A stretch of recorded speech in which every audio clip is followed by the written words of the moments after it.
You have reached Red Steele's Awesome Toy Collectors Review. I'm your man, Red Steele. And today, I'll be reviewing from the Masters of the Universe Origins collection, the Sorceress.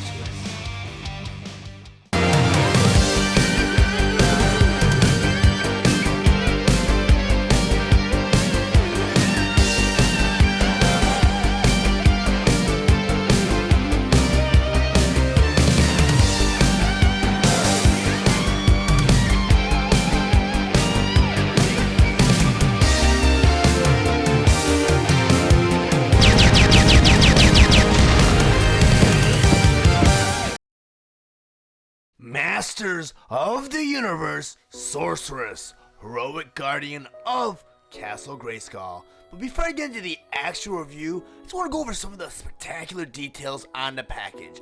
Up in the corner it says, new for 22. Over here you have yellow starburst that reads, modern posing, retro play. Up front here you have blister tray with the Sorceress, and behind her is her comic book. On the other side here, you have another beautiful Masters of the Universe illustration with the Sorceress, He-Man, Castle Grayskull, Hordak, and his Horde. Up here it says, imbued with magical abilities from the pool of power, the wise Sorceress watches over Eternia for when it needs He-Man for protection. Over here there's another yellow starburst that reads, includes comic book. And down here it says, modernizing and celebrating the original 80s Masters of the Universe action figures. Over here it says spread wings, and down here twist into powerful battle position. And right over here you have the cross-sell for Wave 7.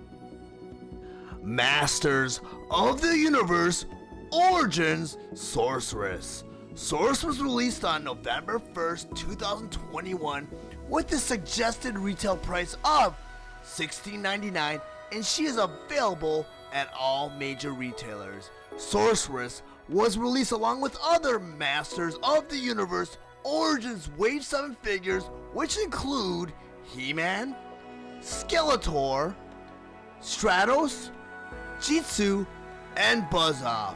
The Sorceress has 16 points of articulation. Her accessories include her staff and comic book. The Sorceress stands at 5.5 inches tall and is meant for fans ages 6 and up.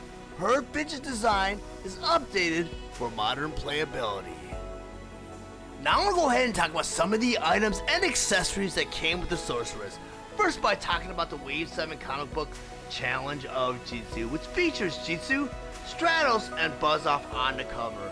On the inside here you have a lot of the Wave 7 figures featured, such as Buzz-Off, Stratos, the Sorceress, He-Man, and Jitsu. On the next page here, you have all three of the guys battling against Jitsu. Then on the final page here, you'll see all three of the good guys finally defeat Jitsu. Then on the back cover here, you have the cross-sell for Wave 7. I'm going to put that off to the side. And you also get the Sorceress's staff, which very closely resembles the original vintage staff that came with the original figure from the 80s. I'm going to put that in her hand. And next, I'm going to talk about a feature for the Masters of the Universe Origin figures, and that is, all the figures are interchangeable and customizable, so they can be kit bashed. And kit bash means you could go ahead and, according to the instructions, remove her head, her arms, her waist, and her boots. So I'm going to go ahead and do that right now. I'm not going to remove the head, and I'll explain to you guys later why. But you can pop the waist off and the arms off. I'm going to go ahead and throw in some of Evil Lynn's parts. I'm just going to throw them right in. And since we're featuring the Sorceress, I'll go and grab her top part. And the reason I couldn't pop off her head, because if I pop off her head and I put her on Evil Lynn's chest, the hair here, for some reason, it's molded specifically for the Sorceress because of the wings. And it does not fit on the other female characters, unfortunately. So I'm going to go ahead and I'm going to pop on Evil Lynn's waist and her arms. So I have a very strange looking, and these, put that on. And I'm going to pop on the other arm. And now a very strange looking sorceress with Evelyn's arms and legs. But I'm going to go ahead and put the sorceress back together, and I'm going to go ahead and wrap up this review. Now that I have my sorceress on my display table, you guessed it, it's comparison time. So I'm going to move her over, and I'm going to bring in the Temple of Darkness version of the sorceress that came with Castle Grayskull. And as you can see, the only major difference between the two figures is the color scheme.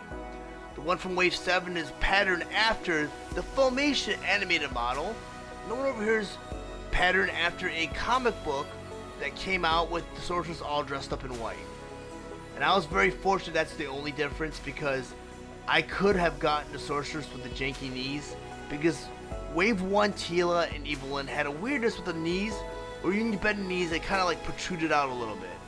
Well, they made a running change in Wave 5 with the animated colored Evelyn, and I was very fortunate to pick up this sorceress and Castle Grayskull after they made that running change, so I don't have to deal with that weirdness with the knees. I'm going to go and rotate them around so you guys can see the similarities and the color differences on your own. And the really cool thing about the Temple of Darkness sorceress too is, as you can see, the wings are translucent white. And that's really cool. And the wings are made out of a softer plastic. Let's get her out of the way and put her off to the side. It's made out of a softer plastic. And the one bad thing too is, if you guys watched my Castle Grayskull review, the sorceress still cannot sit on her throne. So you gotta have her standing somewhere. I usually have her standing at one of the towers. And another thing I have to say about sorceress is, before I close, is this wave came out November 1st. And the only place I saw it during the month of November was at the Mattel store. But I kind of wanted to wait till it came out at local retail stores before I picked them up, because I like to pick up 2 figures of each, especially when they're on blister trays, because I like to keep one loose and one on the card. Because you know, blister trays, you can't repackage them if you want to display them in their box. And if they come in a blister, once you take them out of the blister, there's no going back.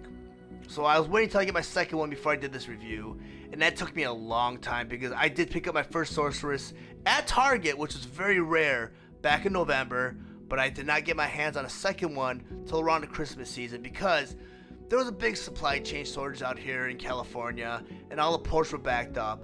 And unfortunately, they got through that problem a week before Christmas. Then they flooded the store shelves with Wave 7. So I was fortunate enough to get all of Wave 6 at Walmart. Then Wave 7 was all over Walmart and Target. Then you had all the deluxe figures also. So Masters of the Universe figures are very easy to find now. Unfortunately, it's the end of the Christmas season, and we do not want to see these figures go on clearance, because once they go on clearance, that puts a bad mark against the Masters of the Universe, because toy companies or stores kind of take a precautionary measure against toys that they have to clearance, because they don't really like stocking toys that might go on clearance bins later on. But I'm going to go ahead and wrap things up now. So if you guys found any of the information valuable in this review, please like and share this video. Also, if you really enjoy my content, please subscribe to my channel and click the bell to be notified of any future videos. Thank you for watching Rad Steele's awesome toy collectors review. I'll check you guys out next time.